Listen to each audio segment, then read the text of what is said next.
আচ্ছা কোনছে আল্লাহ বড় না মানুষ বড়? ধরো গাদা, তুই কার হাতে কার জোড়া দেশ? কোড়ায় আল্লাহ আর কোড়ায় মানুষ। যেটা কবার কইছে ওইটা কন। আল্লাহ বড় না মানুষ বড়? আল্লাহ তো বড়।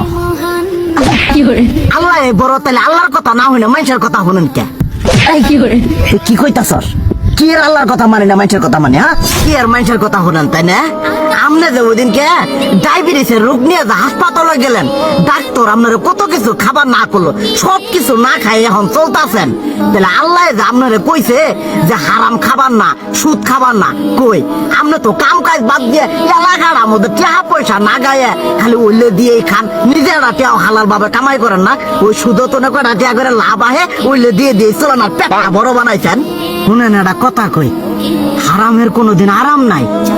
হালাল পথে রুজি রোজগার করেন, প্রয়োজনে এরা বেলা কম খায়েন, তাও শরীর পিণ্ডও ভালো থাকবো, কোনো রোগ বেদও হবো না, আরামও পাবেন, আল্লাহও খুশি থাকবো। তুই আমার এইভাবে বুঝাবি আগে কইলি না কে? আসলে এই বিষয়টা তো আমি কখনো মাথায় এইভাবে নিইনি যে আমাদের কখনো ডাক্তার নিষেধ করলে ঠিকই আমরা নিষেধ মানি, কিন্তু উপর আল্লাহ যে কত কিছু নিষেধ করে দিয়ে সেটা মানি না।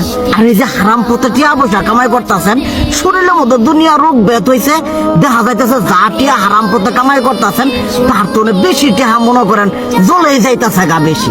আজকের পর থেকে আমি আর এই হারাম সুদ খামো না, আমি হালাল পথে চলবো, হালাল টাকা পয়সা ইনকাম করবো।